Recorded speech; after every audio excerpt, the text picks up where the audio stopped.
In Cabo San Lucas. Morgan Francis tonight spoke to the family and joins us now here in the studio. So Morgan, when did all this happen? Alicia, this happened about 2 weeks ago. Shanquella Robinson went to Mexico with her friends. She arrived early on Friday the 28th, and her family says the next morning she was dead. It was supposed to be a fun, long weekend for 25-year-old Shanquella Robinson and her group of friends who went to Cabo to celebrate one of their birthdays. She told me they had a chef. They was getting ready to eat.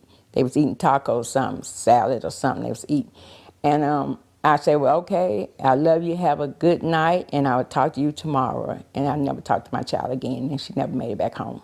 Robinson's mom, Salamandra, says within 24 hours of her daughter's arrival, she was dead. Figuring out how or why has only added to the family's nightmare. It started with a frantic call from Robinson's friends. They said she wasn't feeling well. She had alcohol poison. They couldn't get a pulse.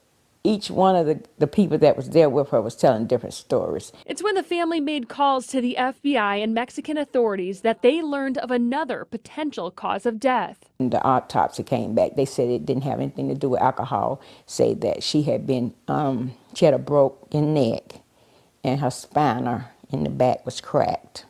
She had been beaten. Salamandra says the entire group came back from Mexico, leaving her daughter's body there. Nearly 2 weeks and $6,000 later, her body is back home. But answers have been hard to come by. You know, I know that's not going to bring my child back, but I want something done about it. Queen City News has spoken with officials at the U.S. State Department in Mexico who refute the claim that Robinson was murdered, saying the police's initial indication is that there was no clear evidence of foul play. Here in Charlotte, her family refuses to believe their daughter's death was an accident, and they vow to find the truth of what happened that night in Cabo. She had a heart of gold. She loved everybody, and pretty much everybody loved her.